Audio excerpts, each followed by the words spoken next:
This week on Arizona Illustrated, the films of Deidra Peaches. As an indigenous filmmaker, you always think about the people. Sights and sounds from a digital stage. I'm thrilled with the chance to still perform and still play, still make music, and still have offerings for the audience here in Tucson. This week's favorite place is Underwood Garden.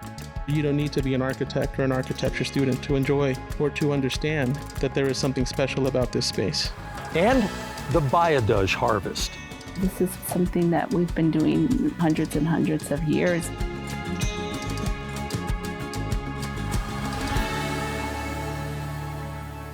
Welcome to Arizona Illustrated. I'm Tom McNamara.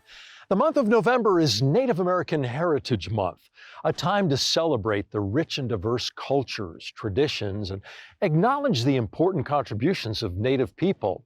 You'll find a special collection of films and short stories on PBS 6 and PBS 6 Plus, and we have a few Arizona Illustrated stories to share with you in a few moments. But first, the Arizona Public Media production crew and I continue to take care by wearing masks and keeping a safe distance from each other as Arizona continues to see a rise in COVID-19 cases. While Pima County saw a slight increase over the past few weeks, Arizona as a whole is experiencing an alarming upward trend in both reported cases and in the percentage of tests coming back positive. Numbers that led ADHS Director Dr. Kara Christ to caution Arizonans, don't let down your guard. The rising infection rate has Arizona hospitals worried about a possible uptick in COVID-19 hospitalizations. But Chris said hospitals have capacity in their inpatient and intensive care unit beds. For more coronavirus information, including a link to the state's data dashboard, visit news.azpm.org. Deidra Peaches' journey in filmmaking has taken her to Alaska, the Sundance Film Festival, and the Navajo Nation during the COVID-19 crisis. She has used the medium to illustrate injustice, tell stories about space travel, and better understand her own community. Now she takes us on a journey, in her own words, illustrated by her own films.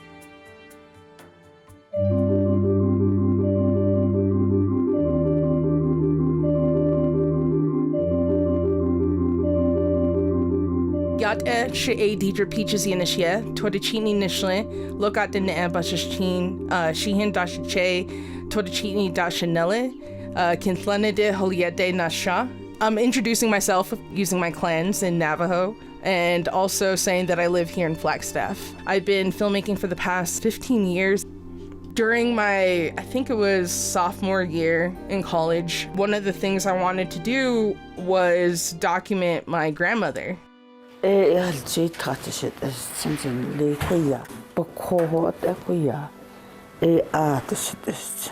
didn't want to be on camera. My cinematographer, Jay Koingwa, he would document different objects around her house that depicted who she was. Rocket Boy is a film about a young boy named Calvin who develops a rocket ship in order to see his father in space. At the time, we had no money. There was no ego behind it. We had submitted it to different native film festivals. They denied the film. And we're like, oh man, they don't like our film. And then we submitted it to Sundance. We're we got it. And we're like, oh my God, whoa. So we were the youngest Native American filmmakers to be accepted into Sundance, and I was blown away. I still am blown away.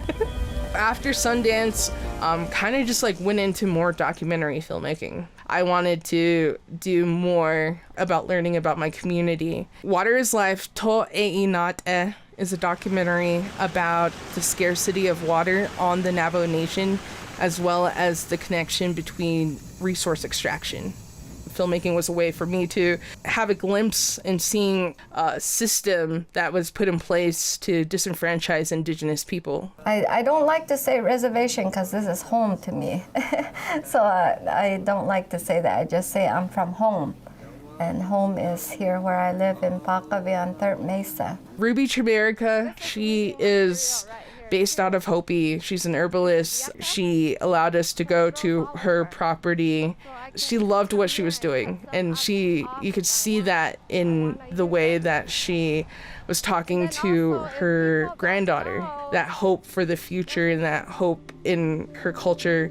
And so that was really empowering to see, and to see that, wow, you can survive off the land. Like, living in a city, we forget those same connections. I wanted to use filmmaking more to learn about my culture and learn about things that I wasn't taught in school, or I wasn't taught by my parents, other aspects of my identity that I hadn't yet learned. There's something that we call poverty porn, and it's basically you'll have someone come in and they'll just show all the negative impacts. So we don't want to see our community being talked down upon. We want encouragement. We want uplifting stories. I was contacted by the Navajo Hopi COVID Relief Fund, and they had asked if I would be interested in filming a water delivery. My mother, she has a background in epidemiology, and she's been training for pandemics.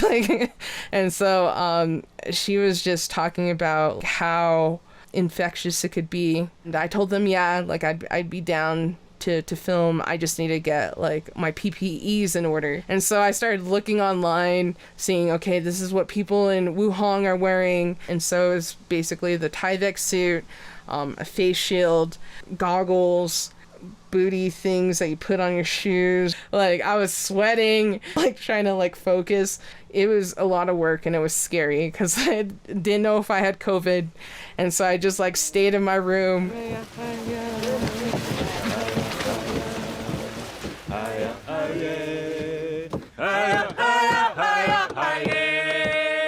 When I went to Alaska, it was me meeting with extended family members. And it was cool too, because there were some Navajos that were married into the Tlingit tribe up there. And so they knew about sheep, they knew about mutton, the customs were very similar. Because in Navajo, we have something called hajal. And it's you live in harmony with not just yourself, but with everything around you. Those same sort of teachings and principles I found were super similar with the Tlingit tribe. I was out there for 10 days, just roughing it. If you're an outsider coming into a community, there's a lot of take. I think as an indigenous filmmaker, you always think about the people.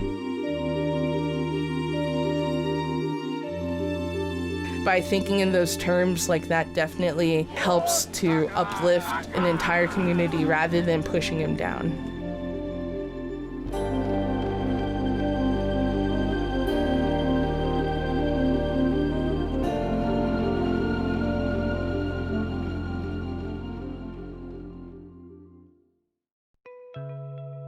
The Tucson Symphony Orchestra faces an incredible yet not entirely unique challenge, and that is how to stay engaged with their audience when they're unable to perform live due to the coronavirus pandemic. The solution? Well, the TSO reimagined their 2020-2021 season as a curated repertoire of performances that are streamed and available online. We eavesdropped on a performance and created a behind-the-scenes look at their digital stage.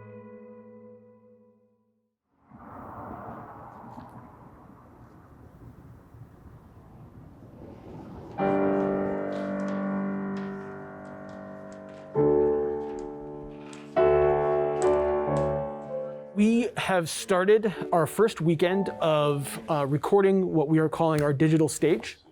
We have an entire series of different types of programs that we are doing throughout the course of this year in the absence of being able to perform in front of live audiences because of the COVID-19 pandemic. There are a lot of obstacles a pandemic brings into a classical musician's life. It's a bummer. It's just disappointing to not be able to do what you're used to doing. It's difficult in the sense that, we're having to accept that we're just not going to be able to do what we normally do. Obviously, the ability to generate revenue is just quite simply not there. Where's the motivation to practice? Typically, I haven't needed to search too much for that because you've got an upcoming performance. We also have an entire roster of contracted musicians who still need to work, and they still need to perform, and they still need to be able to earn their living as well. With all the performances canceled, you kind of go, oh, why am I doing this? Or you just start to reevaluate, as I think many of us have, reevaluate what's important and why we do the things we do. Yeah, and then can we go to 37? So John, how are you doing? I'm Ryan. I'll be doing audio today. It's a combination of close miking and what we would call like area miking or room miking. I spend a lot more time in the live side of front of house engineering. I'm the production manager over at Hotel Congress. On a basic level, what's more interesting about this, or potentially more interesting, is that you're sort of aiming at capturing exactly what's there, where with things like rock bands, you've got so much volume and so much density of sound. You're not exactly trying to capture, this is exactly what the band sounds like. We're in a setting like this. As best as you can, you want it to sound like what a person sitting right here would hear. We got movement one, take one. COMMOTION Studios, we have been in business in Tucson for about 15 years, doing generally event and video production. COVID hit the events industry maybe more than any other industry, on the planet. So we kind of quickly had to figure out a way to pivot. We did a really good job of pivoting to offering virtual services. Word got out pretty quick that we were offering those services, and for the last 6 to 8 weeks and for the next couple months, we're booked solid. So it's been a surprising turnaround, I'll say that.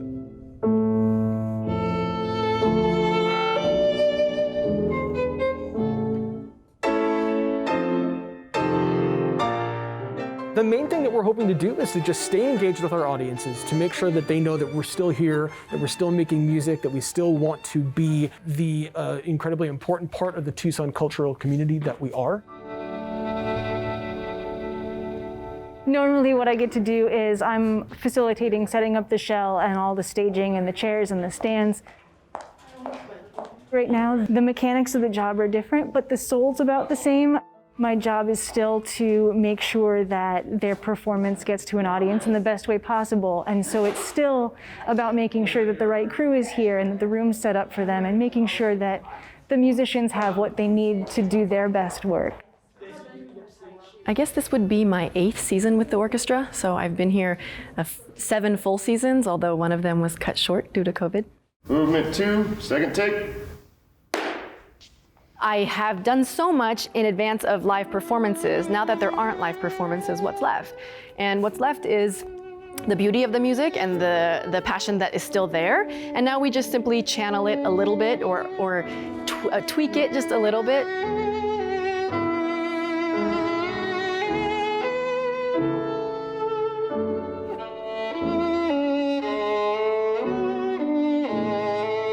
It's nice to be working again. It's nice to be with these people again. My office is right near the rehearsal space, so there's always somebody playing or somebody practicing, and I've missed that. And so it's really nice to be back and have the musicians back and have their ideas and their energy and their music back.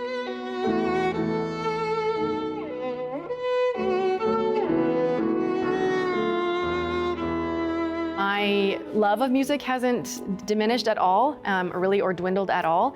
And so that's telling in and of itself. Means I think I've been doing something good for me and something that's right for me in my life. When we are able to perform in front of audiences, we'd like to continue to create digital content, to continue to engage with our audiences in new ways. So we're kind of learning a new skill here, and I couldn't be happier with how it's gone so far.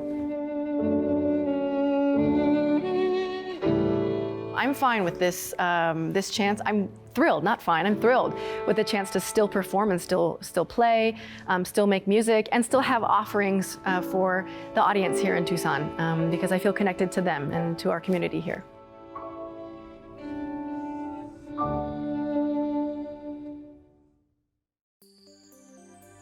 Now, the next place in our collaboration with the Southern Arizona chapter of the American Institute of Architects and the Arizona Daily Star, featuring personal narratives written and narrated by local architects about a local building, place, or space that is special to them. Well, this week's favorite place is from Oscar Lopez, a little-known oasis in the middle of one of the best-known places in Tucson, Underwood Garden.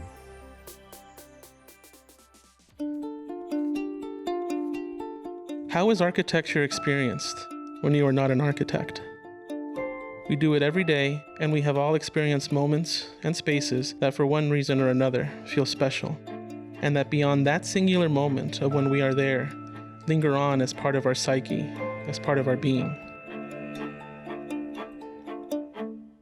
It is within these spaces that architecture becomes invisible. The architecture moves to the background, allowing the experience to take center stage, allowing for that space to become a moment, a memory, a part of us, all without us even noticing. The Underwood Garden at the College of Architecture, Planning and Landscape Architecture at the University of Arizona is one of those spaces. On the surface, this space can be seen for what it is: a highly engineered and curated space that serves as a landscape laboratory with high-performance integration with the building and the site. The architecture and the systems of the space are so well designed and integrated that they become invisible. The garden then becomes just that, a simple space to be enjoyed, an oasis hidden in the corner of a parking lot waiting to be discovered. A refuge and means of escape for the hundreds of architecture and design students that spend countless sleepless hours and nights trying to invent new ways to solve local and global problems. How beautiful, then, is it that in between those long days and nights, that they can step away and make meaning of just how beautiful this world is. How great is it that they have a space where they can simply be a part of the beauty that surrounds us, a way to recharge the optimism needed to take on the world. The Underwood Garden has become much more than what Jones Studio set out to design back in 2007, with the expansion of the architecture building. It has become a space that houses memories, a space that teaches about the desert and riparian landscapes, a space where friends meet when they don't want to go to class, and a space that is simply there for them when it is needed. With all of its textures, colors, frogs, and sounds of water, the Underwood Garden becomes a space where you don't need to be an architect or an architecture student to enjoy or to understand that there is something special about this space. The great Swiss architect Peter Zumthor often reflects on his early years as a young child in his grandmother's kitchen and garden as a time when I experienced architecture without thinking about it. How great is it that we have a space where we don't need to think too much about what is happening around us, a space where we can simply be, a space that we can simply experience. For newcomers to southern Arizona, this region may seem dry and lifeless, but as you'll see in this story, a deep and life-sustaining native tradition reveals the beauty and bounty of the Sonoran Desert.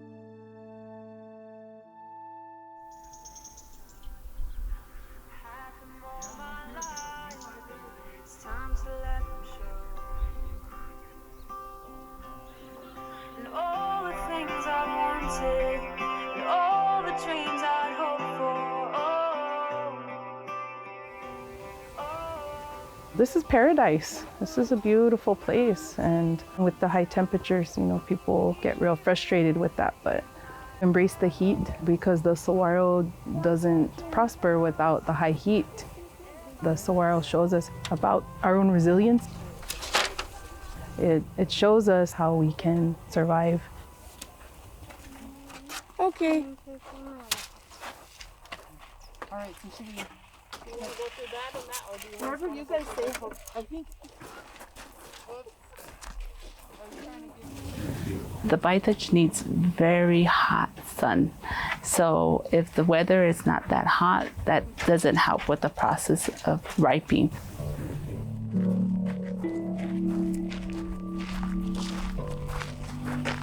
It's a new year, new beginning for our tribe. This starts the harvesting calendar for us. You give a blessing to start your harvest. You're thankful, you appreciate Creator. We are always taught you open the fruit, you put it on your heart, you put it on your head, and you just say thank you for the fruit, for this harvest. You're starting off with that harvest that way.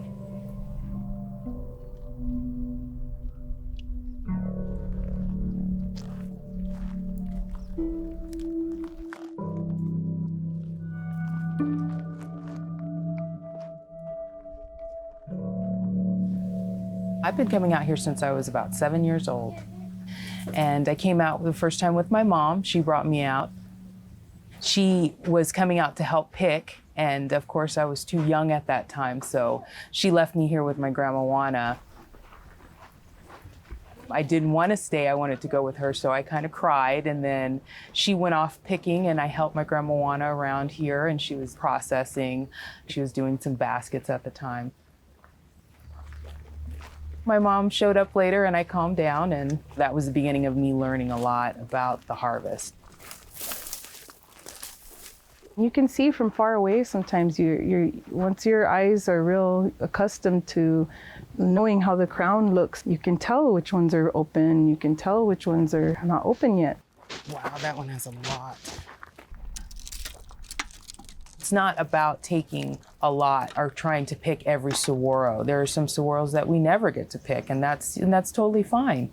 We just take as much as needed and try and give back as much as we can to them.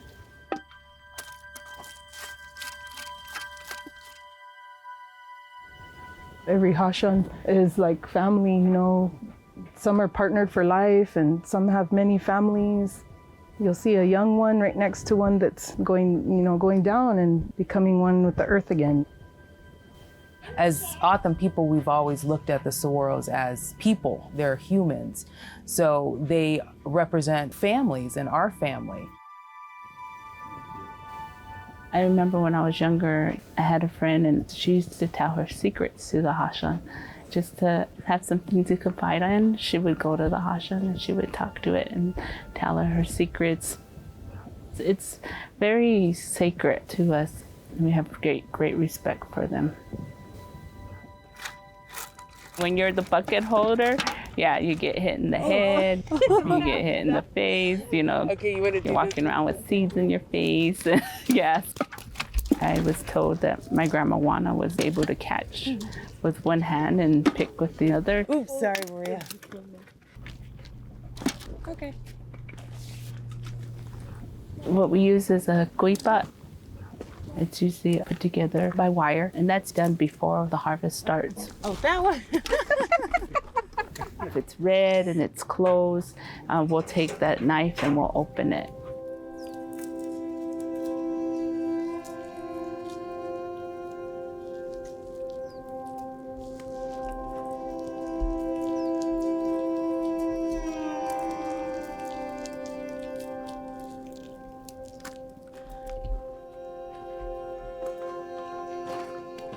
You leave the pods face up, so they're asking Creator to bring rain, and you leave those pods next to the saguaro. That's to say thank you. Thank you for the fruit.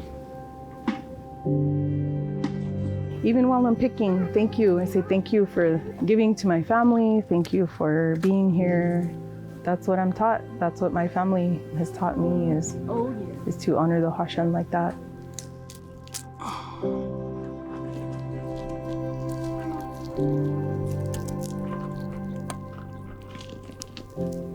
Last year was the first year I was out here without my mom. I was a little scared, a little nervous, but once I got here, I realized, no, we've been doing this for so long. The family was here.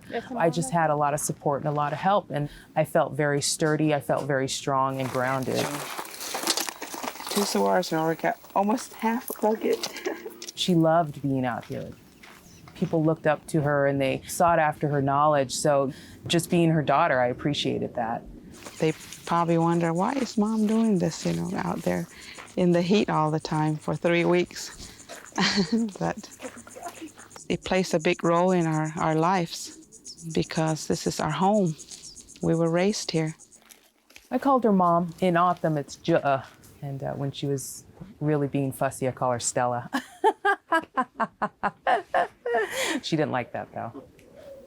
We have a gentleman who rode by on a motorcycle, and you'd hear him, he'd say, Stella! He'd drive by. And his name was Bobby Jack. She'd go, Bobby Jack! And then he was driving by. So yes, everybody said that name. My Aunt Stella and I were out, and I just remember her and I were harvesting this hashan, and we're there, and all of a sudden she says, run! And I said, what? She saw the bees, and all these bees came out of this tree, and we were running and running, and we ran as far as we could. But you know, it was scary at the time. It was funny afterwards. They didn't chase us, but yeah. I feel her all the time, and I know she's around, and I know she's watching us. You know, she told us, I want you and Tanisha to continue to do this. As she got older and she wasn't well, she said it more. And I always tell Tanisha, if we're not out here, I'm scared, because she'll probably come and, and hunt us down and say, you know, remember what I told you? You need to be out there. Having the fresh fruit when you're out there, you know, it's seasonal. You don't get that throughout the year. And just to open that first fruit and taste it, still tastes the same, all the juice, you know, the seeds. Yeah, so I think that's my favorite part of it. We make syrup and jam for our families. That should be enough water. Yeah, it should be good. I love the color. The baita has such a beautiful color. When it's cooking, I love the smell. Sometimes when you look at it, you can see that purplish, and then sometimes you see that dark, real red. It's very beautiful. You can put it on pancakes, ice cream. I've seen it on goat cheese. It's got a very smoky flavor to it, and that's from the mesquite that we cook it over. This is something that we've been doing hundreds and hundreds of years. And just like a language, it dies when you don't speak it. This is the same thing. This is a tradition. And if it's not being taught or it's not being done, it also can die. Just as my mom taught us, because she was going to get old one day and she wasn't going to be able to harvest. She wanted us to know so we could continue and also pick for her and continue to cook the syrup. You know, one day we'll be elders and we won't be able to pick. And there'll be the young ones here to pick for us. Thank you for joining us here on Arizona Illustrated. I'm Tom McNamara. See you next week.